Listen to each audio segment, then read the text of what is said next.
Olá pessoal, tudo bem? Sou o professor Edson, sejam bem-vindos a mais uma aula de matemática e hoje iremos estudar alguns exercícios de estatística aplicada à parte teórica de medidas de dispersão do catálogo Saga. Então vamos lá. O primeiro exercício é bem tranquilo e diz o seguinte: são medidas de dispersão. Conforme a gente já estudou nas aulas, medidas de dispersão são aquelas que informam a amplitude, a variância e o desvio padrão de uma amostra de dados. Consequentemente, é a nossa letra C. E a 2 pergunta, o que essas medidas de dispersão representam? Elas representam a variabilidade que essas medidas apresentam. Então, a letra correta também é a letra C. O exercício 3, ele quer saber qual que é o valor da amplitude desse conjunto, formado pelos elementos 2, 1, 4, 5 e 8. E para saber a amplitude de um conjunto de dados, basta eu pegar o maior elemento desse meu conjunto de dados, nesse caso é 8, e tirar o menor deles, que é o número 1. Quando eu faço isso, 8 menos 1, eu encontro 7. Então, isso significa que a amplitude entre o menor número e o maior número desse conjunto de dados é igual a 7. Letra correta também é a letra C.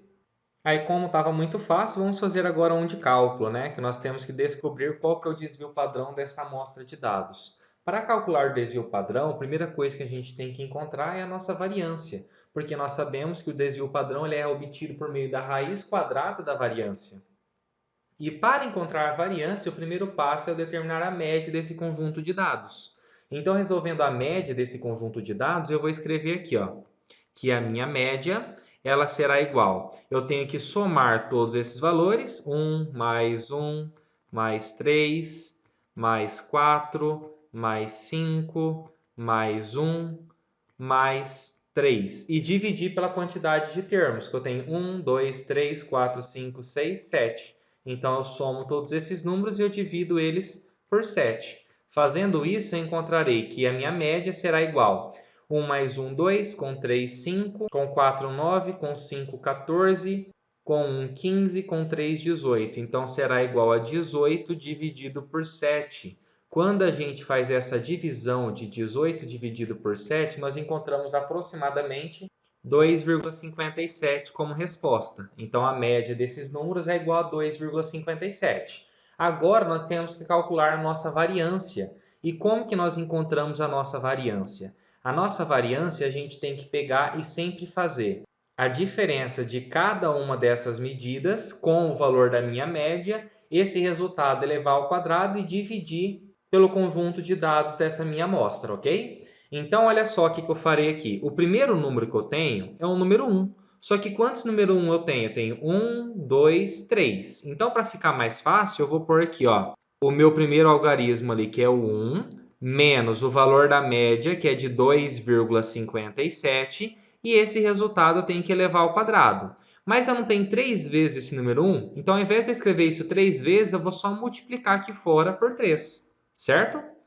Mais. Aí agora o próximo número que eu tenho é o número 3, só que eu tenho 2 vezes o número 3, então eu vou colocar 2 vezes, aí eu pego esse número que é o número 3, tiro o valor da minha média, que é 2,57, e esse resultado eu elevo ao quadrado.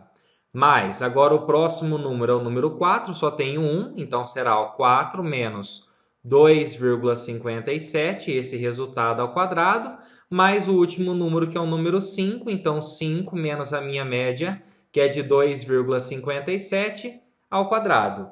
E como trata-se de uma variância de um conjunto amostral e não populacional, nós sempre temos que subtrair 1 do total. Então, colocaremos aqui embaixo no denominador 6. Então, para adiantar meu cálculo, eu já vou resolver essa parte aqui, ó. Quanto que vai dar 1 menos 2,57? A gente encontra menos 1,57. Então, menos 1,57. Aqui eu tenho que fazer 3 menos 2,57, e isso dá 0,43. Então, aqui eu já coloco 0,43. Aqui eu tenho que fazer 4 menos 2,57, que dá igual a 1,43. E aqui 5 menos 2,57, que dá 2,43. Lembrando que sempre primeiro tem que pegar esses termos e elevar ao quadrado para depois multiplicar por quem está por fora. Então, minha variância, representada aqui por s ao quadrado, será igual a 3 vezes. Aqui eu tenho menos 1,57 elevado ao quadrado. Lembra que tanto faz o número ser negativo ou positivo. Como ele está elevado ao quadrado, ele sempre vai ter o resultado positivo. E 1,57 ao quadrado é a mesma coisa que 1,57 vezes 1,57, que encontramos como resposta aproximadamente 2,47. Então, 2,47, multiplicando por esse 3 aqui. Mais 2 vezes, ali eu tenho 0,43 ao quadrado, então eu tenho que multiplicar por ele mesmo, e encontramos como resposta aproximadamente 0,18. 18, né? Mais, aqui o resultado deu 1,43, então vai ser 1,43 vezes 1,43. Encontramos como resposta desse trecho aproximadamente 2,04.